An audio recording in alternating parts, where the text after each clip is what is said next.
The Future Sport Podcast is brought to you by 3Advance, developers of sports tech apps that are AI-powered and UX-focused. So if you're looking to create some apps for your startup or your sports biz calls for some artificial or business intelligence, you should check out 3Advance. They're incredible. Go to 3advance.com. That's the number 3advance.com. Empire.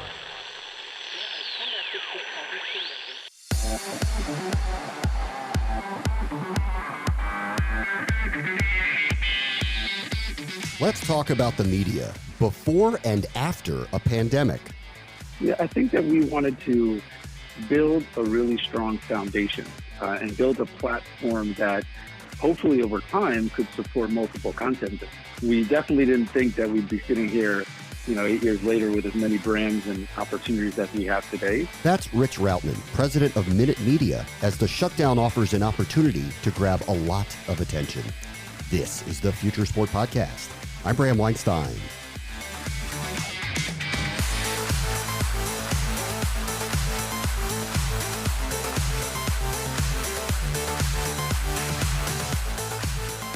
Rich Routman's Minute Media has been buying some major properties, including the Players Tribune, and they're positioned at the top of this new digital landscape. Where things are going, that remains guesswork, but Rich and his team, they've been guessing right, often. Later, Alex Silverman from Morning Consult talks about what people are watching right now without sports. But first, the future is now, where a massive audience tuned into a unique NFL draft.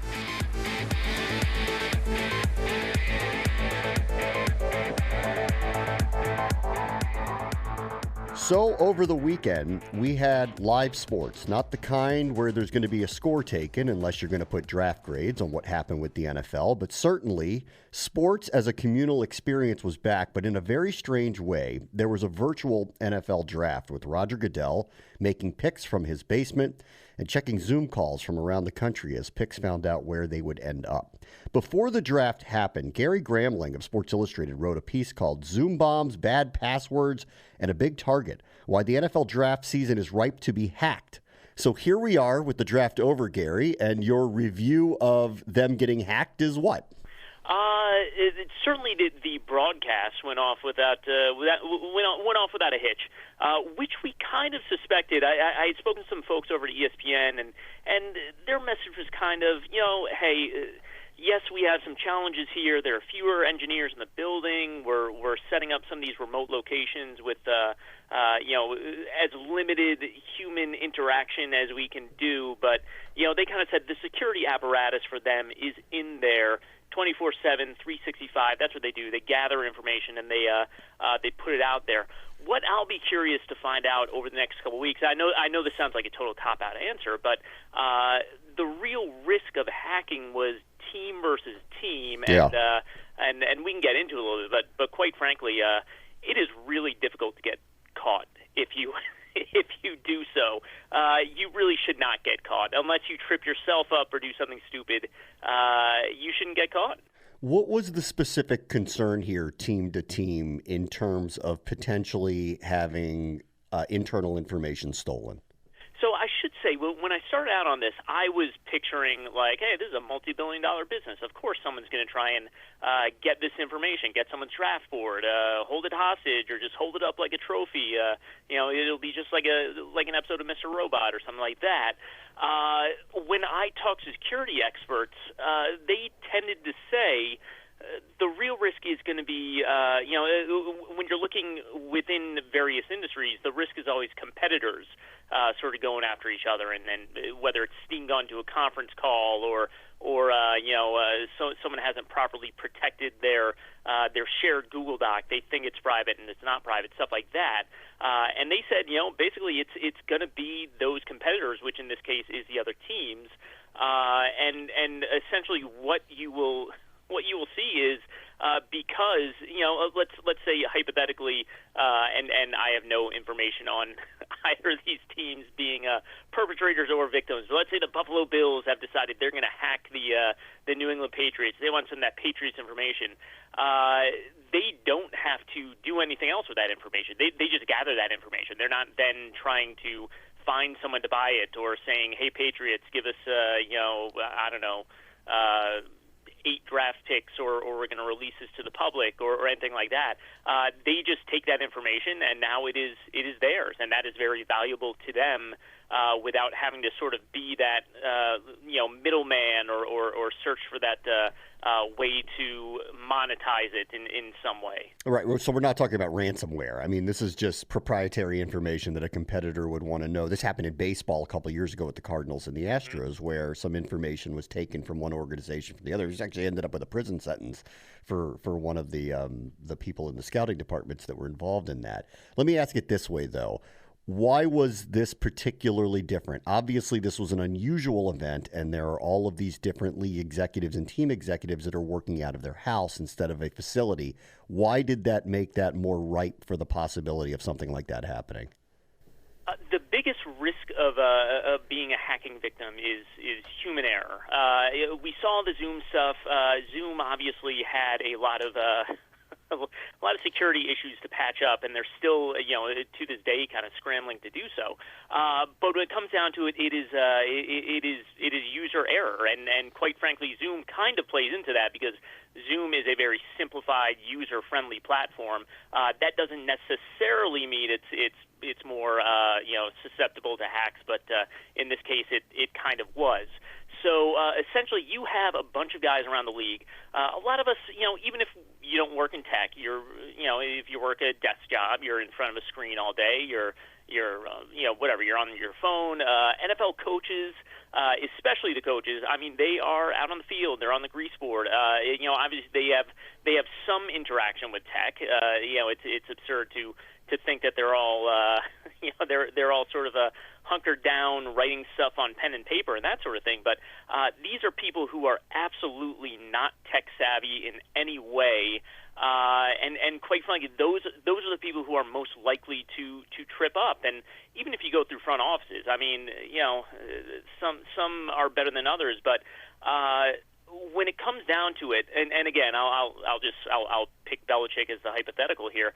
Let's say Belichick loved, or I shouldn't say loved, but really got used to using Zoom, and the Patriots IT department had decided, like, boy, this thing is really susceptible to hacking. This is really putting us in a bad spot.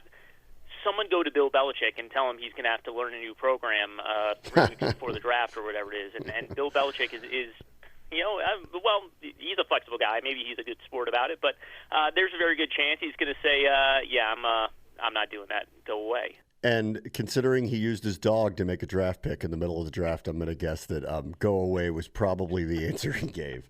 Gary Gramling from Sports Illustrated, thank you so much for joining us. You got it, Brian. Up next, Rich Routman, president of Minute Media, who will be staying ahead of the curve when Sports en Masse returns. This is the Future Sport Podcast.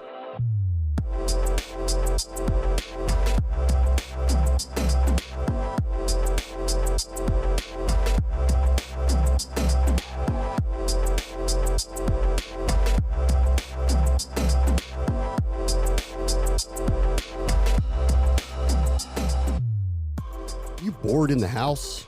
Bored at home? Bored?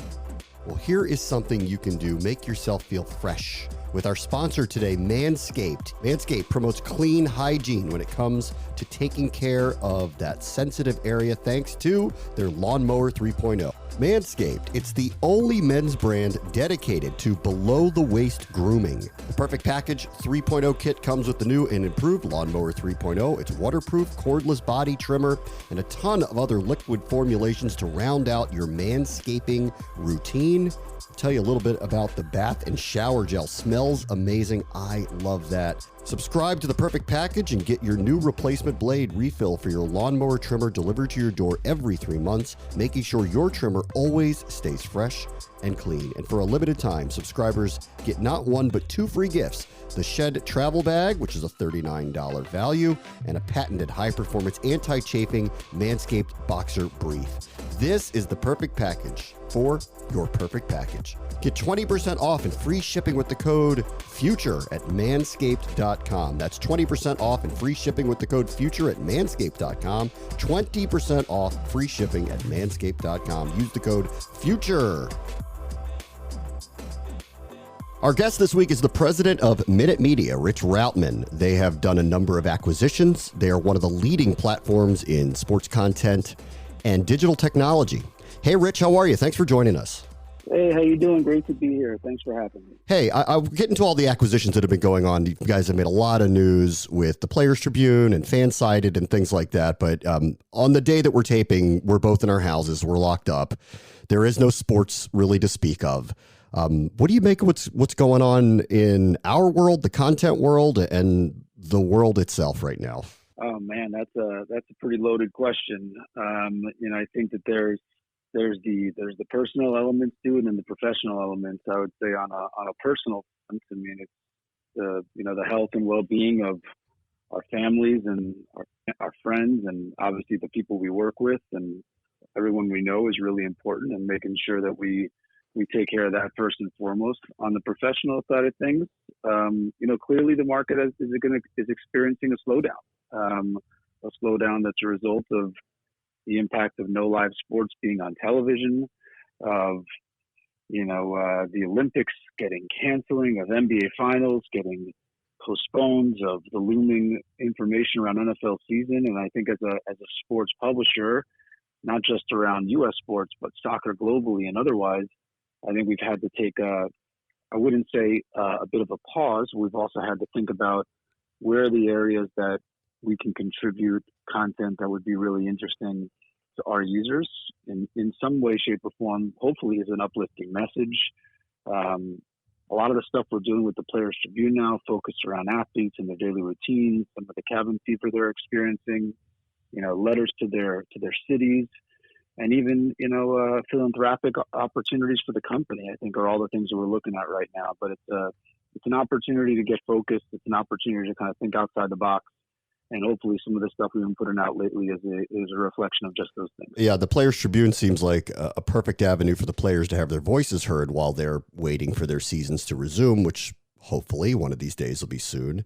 For the other traditional type of content providers, I know this is early in the process, but what successes have you had trying to fill the void in the content space? Well, I think we've been a little bit lucky that there was this thing called NFL free agency that just happened.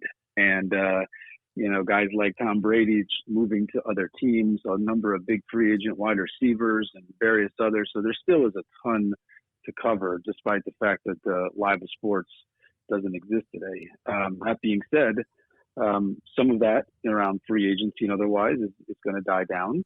We're going to continue to have to find ways to be creative, talk about stories off the field around the Players Tribune, really dial into what we're doing in esports.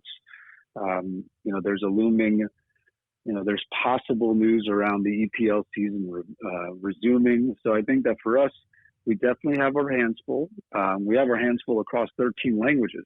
Don't forget that we don't just do this in U.S. sports, we do this around the world. So for us, it's a significant impact to how we go about content creation on an everyday basis, but also with respect to the remote production we were planning. I mean, we were planning on being in lots of different cities around the world, doing work for great brands, and obviously even some of that's been pushed back. So I think we're continuing to adjust our strategy every single day.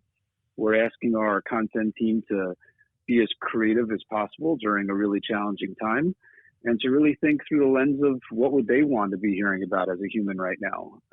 And as long as we do those things, our business is not about this quarter, it's about the long haul. And I think that if anything, we're bearing down and trying to accomplish whatever we can accomplish in the short term, but also gives us an opportunity to really plan well for, the quarters to come. Let's get into the long haul here then a little bit. Can you kind of take me back to the start of Minute Media and what its goals were and how you've gotten to the point now where you have quite the portfolio of content providers?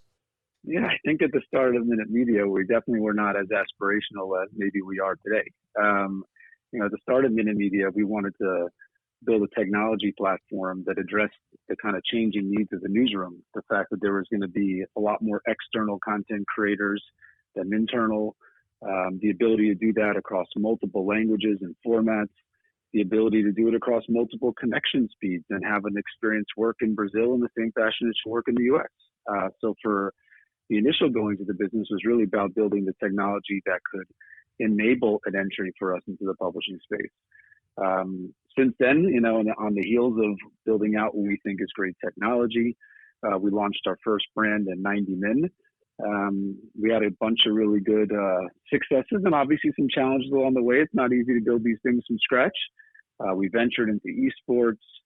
We moved into the U.S. market, and we just realized that it's going to be really challenging to build an entirely new brand in the U.S. market.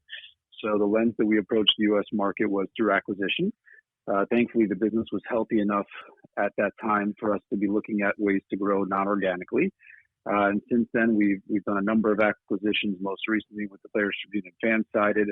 We've made even more progressive investments into the video infrastructure side of our business, and have built a really big video syndication business on the back of it. So I think, if anything, we're probably more aspirational today than we were even 8 years ago. Today the company employs 400 people across lots of different functions and many different offices, from London to Manila to Tel Aviv to Sao Paulo to New York, LA, etc. But we're just continuing to try to find the right opportunities for us. And I think a big part about being us is really trying to be practical in our decision making. We tend to shy away from shiny objects in our business that are kind of pretty pervasive in digital media, and really focus on things that can pencil out and businesses and opportunities that for us can be profitable. And if you can approach the business through that lens, hopefully we can continue to grow and drive valuable for us, our employees. And let's go back to the tech here for a moment. What solution were you trying to solve, and how did you go about solving it from the tech perspective? Yeah, I think that the solution we tried to solve when we first started is much different than the solution that we solve for today. But, if you ask Asaf, my partner, our founder and CEO, and our founder, when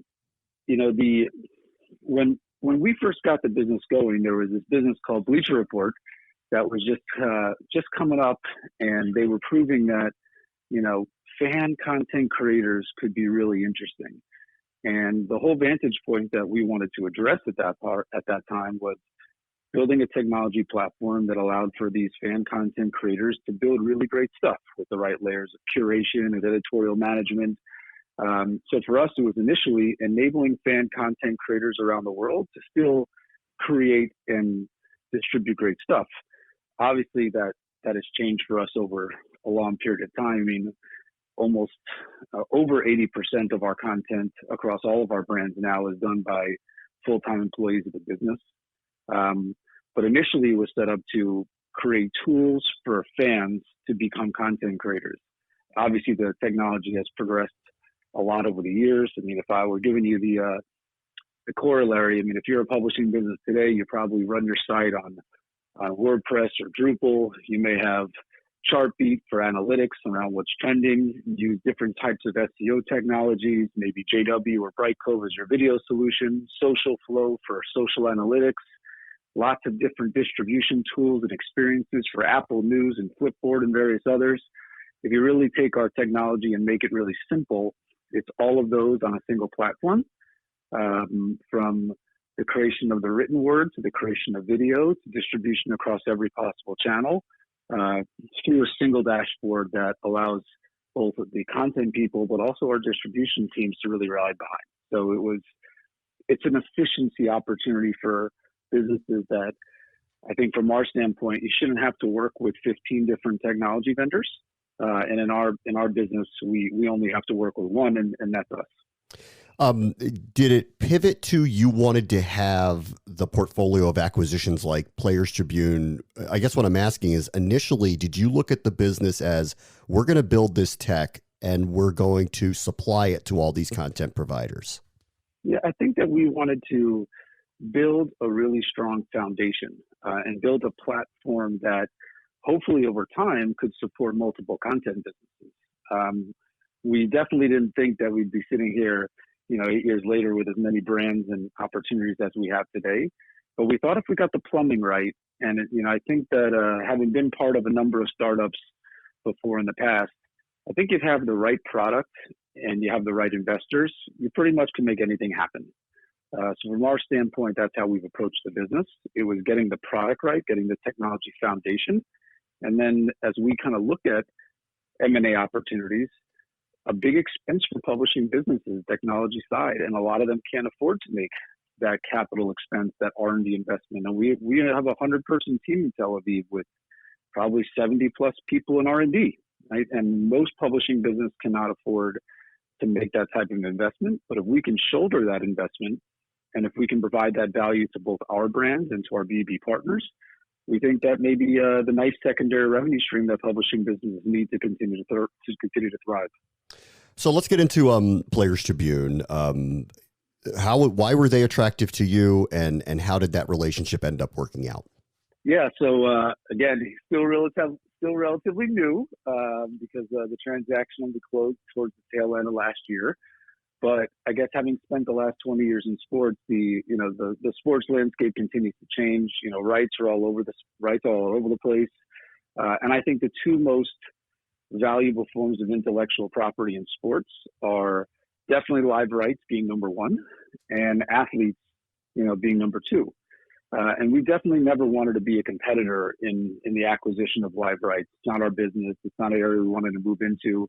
So we knew in order to really develop significant IP that we could leverage in the U.S. for both brands, consumers, and distribution partners, we had to make a statement. And what Players Tribune has built over the years is really powerful. The ability to tell stories through that first-person narrative, to make the superhuman human. And then speaking with Derek and the investors and the management team over there, when they were considering their options towards the middle of last year, it seemed like the two pieces could fit really well together. But not just on the basis of what Players Tribune was doing today. We think that Players Tribune is a business that also scales really well internationally. And there's no reason to assume that Players Tribune couldn't work more successfully in Brazil, in Europe, places that we already have a really nice foothold. So for us, the appeal was they built a tremendous brand that we could put our U.S. business behind. They built a business that has global international scaling opportunities. And we also thought that there was significant ways for us to grow it, leveraging our technology and our existing infrastructure. So when opportunities like that come up, we tend to lean in, and we were lucky enough to complete the deal towards the tail end of last year. And one other one, I want to ask you about Fansided, because you'd mentioned Bleacher Report. Fansided is similar in a lot of ways in the type of content that they produce. What about Fansided was attractive to you at Minute? Well, Fansided is just a bunch of great entrepreneurs. I mean, Fansided, I kind of correlate Fansided to more of the SB Nation and, what they've done over the years, which is building local communities, but putting them all together and being able to generate national scale. I mean, these guys have been around doing this business from a Kansas City Chiefs blog in the outset to multiple sites, to being part of Time Inc., to then being part of Meredith. They've gone through so many transitions over the last 5 years. And to see them continue to thrive despite, the challenging companies or situations that they were a part of, and to see that they've been able to continue to grow despite those challenges, and now we can welcome them into our organization. For us, it was, when we were looking at Fansided, we didn't think that there was a real potential that we'd be able to pull it off, because there's not a lot of publishers in U.S. sports that have the kind of scale and depth that Fansided do. So for us, the ability to take athlete-driven content from the Players Tribune and push it to the local communities that matter to those players and those players matter to those fans, I think creates a really unique intersection for us. So ultimately, the ability to kind of connect athletes with fans and the fans that matter to them, either at the team level, league level, college team level, conference level, is something we have the ability to do now with more scale than a lot of the other folks in the space. You mentioned esports a couple of times. Obviously, it's a humongous growth space in content in general. Where are you on esports, and what are your goals to work in that space moving forward? Yeah, so before we really even entered U.S. sports, we entered esports, because as we were looking at 90 Min, there was a significant corollary to what we were doing with our soccer business and ultimately FIFA. And, 90 Min grew to be, 60, 70, 80 million users a month. And as we started to learn more about those users, when they weren't consuming soccer related content, video games was a big part of their kind of daily motion. So for us, we made an investment into esports. I think it was about 3.5 years ago now. We launched our esports brand in Double Tap. I will say, initially going out to the market, 3 years ago in esports, it was the slide of the deck that people were the most interested in, but didn't necessarily want to put money behind. And now I would say it's an area that's been quite pervasive. We've been able to do, to a certain extent, what Players Tribune does in traditional sports, where you're telling the stories through the players themselves. I think most people in esports, unless you're a real esports junkie, you probably can't name more than 10 or 15 players. That's right. So for us, it was an opportunity to bring those personalities forward and to tell the stories about their lives when they're not playing the game, where they grew up, the kind of the challenges they've had to overcome. The longevity of their careers is relatively small. What it takes to be able to competitively game at that level. So for us, it's been quite eye-opening for me. It's an area of sports that I never had experience in up until, we got into the esports space. But thankfully, we surrounded ourselves with a lot of really smart people that know a lot more about esports than I do. And it's been an area of the business that we've been able to flourish significantly. Partnerships with people like Kia and Mountain Dew and, just a ton of others that have really come forward and kind of given us confidence that our approach is the right one. One more content lane, and then I'll finish up with you. But I'm curious about gambling and how you all feel or view, considering the type of tech that you're building. There clearly could be opportunity to implement that in many different ways as gambling proliferates around the country. Is that an avenue that Minute will be pursuing? Yeah, absolutely. I mean, as you can imagine, given the fact that we have successful businesses and audiences in markets outside the U.S., we've already been in the betting space for quite some time. I mean, in Europe and in the U.K., whether it's with our partners in those markets, we've already been doing, deep sports betting integrations across 90 Min for years. So when the U.S. market opened up, we were, I would say, probably more prepared for it than everybody else, having already had those discussions with bookmakers and already understanding the mechanics of those deals and how they should work, how affiliate marketing really works, because at the end of the day, while there is some brand awareness dollars, bookmakers want to back into a cost per acquisition KPI, and for them, it's about acquiring customers. That being said, the markets are definitely in different phases of maturity, and I still believe at this point, the U.S. sports betting opportunity is local, not national. So for us, when we kind of look at FanSided in particular, there should be a tremendous opportunity with FanSided around the local market jurisdictions that they have and the team coverage they have in Chicago or New Jersey or otherwise, but also the ability to leverage the Players Tribune to create ambassadors for those brands in those local markets. And so I think for us, we have a specific strategy geared towards sports betting from a technical and product perspective, from a content perspective, but I think you should expect over the course of at least the next 12 to 18 months for our sports betting strategy to be very local in the states that are already regulated, rather than wasting opportunities right now around data collection in states that may not come online for 3 to 5 years from now. Okay, I'll let you go with this. It wasn't that long ago that I was sitting at ESPN and we would sit there and look at companies like yours and Bleacher Report and all these others that you named and go, why aren't we nimble enough to do this? And clearly the content space has changed dramatically, mainly through the tech and a lot of it that you built. 5-10 years from now, I know this is a vague question. What does watching content in the sports space look like for a fan? Oh my goodness. That's one I'm, so gosh, if I'm thinking, I don't know that, I still think that there's a significant opportunity for television. I mean, TV is not going away, but I do think you're looking at a different type of cable opportunity. You are looking at much different products around the mini bundle than you're seeing today in today's market. I think that you're going to see, could be less, but it could be also more rights proliferation. I think the leagues are getting smarter about their own D2C channels. But I think that, to be fair, I really think that sports betting is going to probably play the biggest role in the changes that we're all going to experience in sports over the next 10 years. I mean, if you really think about it just in sheer numbers, there's not going to be another 500 billion-dollar business in sports that is going to grow from scratch in the U.S. in the next 10 years, other than sports betting.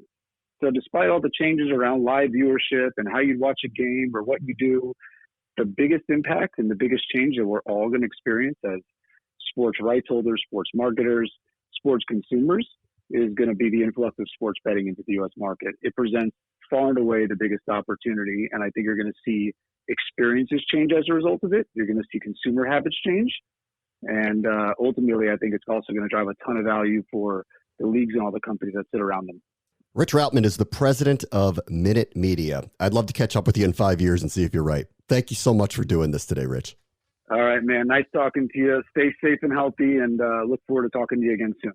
Up next, there is an opportunity for those who have some kind of sports content to draw in newcomers. Alex Silverman from Morning Consult polled how to cure the lack of sports boredom. This is the Future Sport Podcast.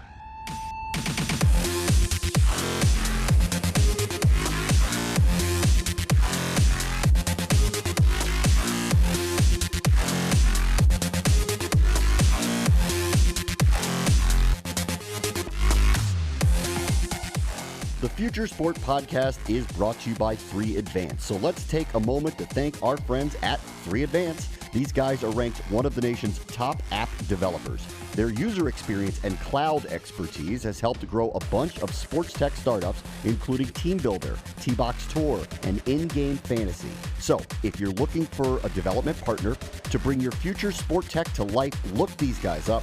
Go to 3advance.com.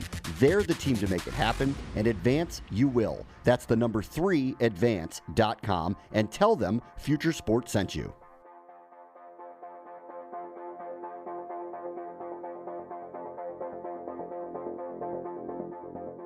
So we're waiting for live sports to come back. Don't know when that's going to happen. What are we going to watch? A lot of content companies are trying to figure that out right now. They're trying to be creative with what their offerings are and what they can provide. Alex Silverman wrote about this for Morning Consult, which is a data intelligence company. Hey, Alex, how are you? Hey, Bram, doing well. So what do fans want to see?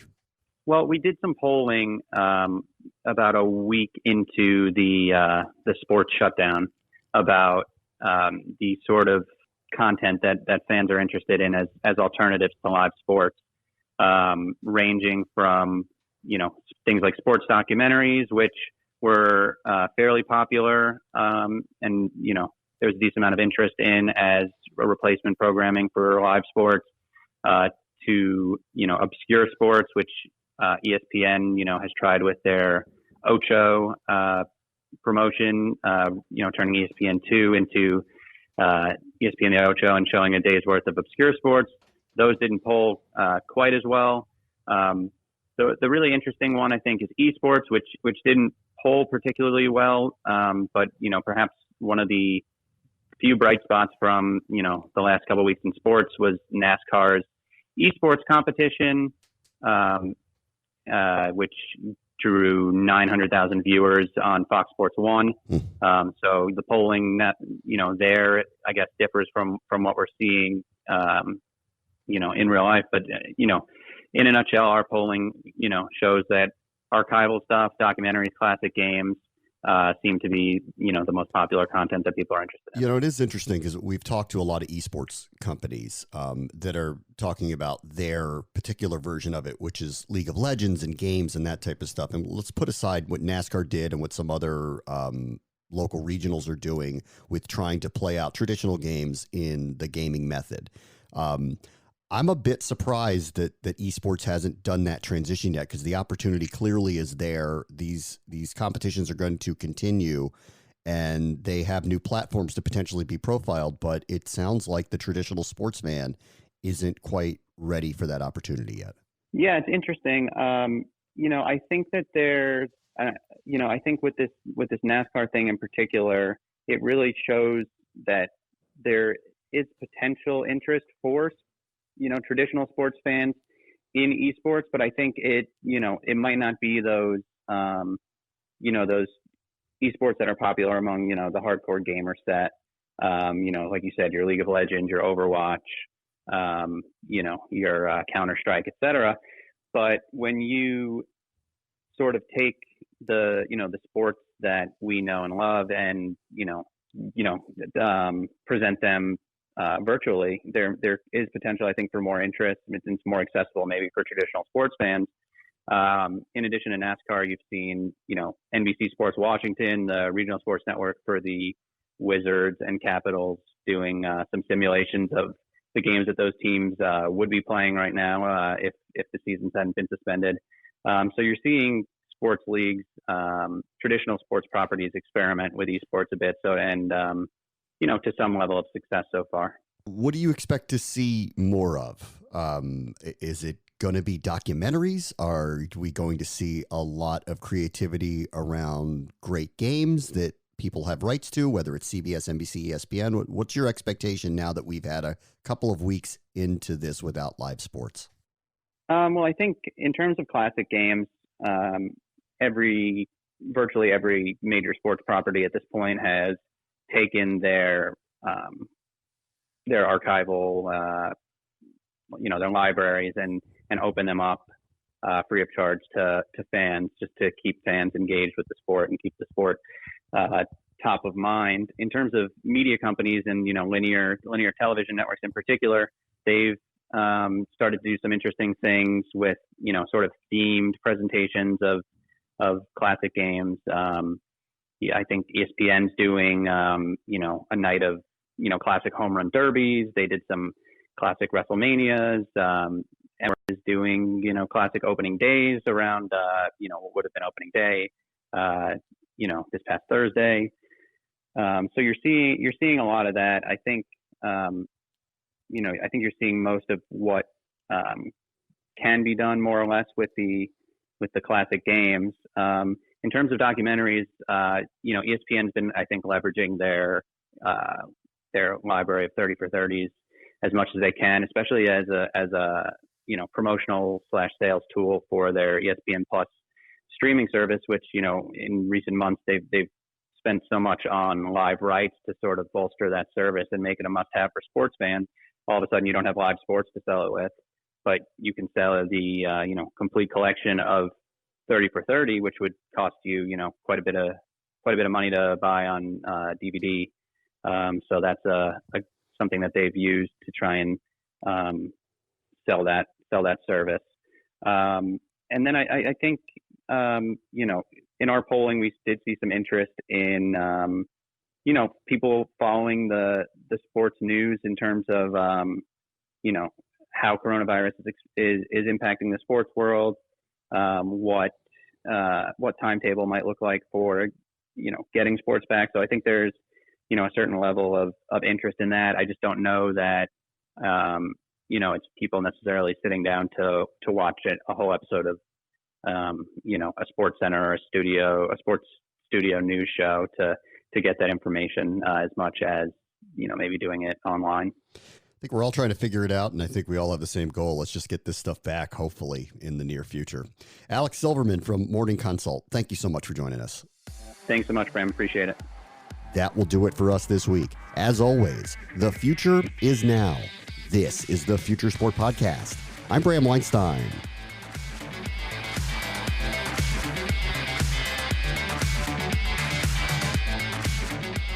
The Future Sport Podcast is brought to you by 3 Advance, developers of sports tech apps that are AI-powered and UX-focused.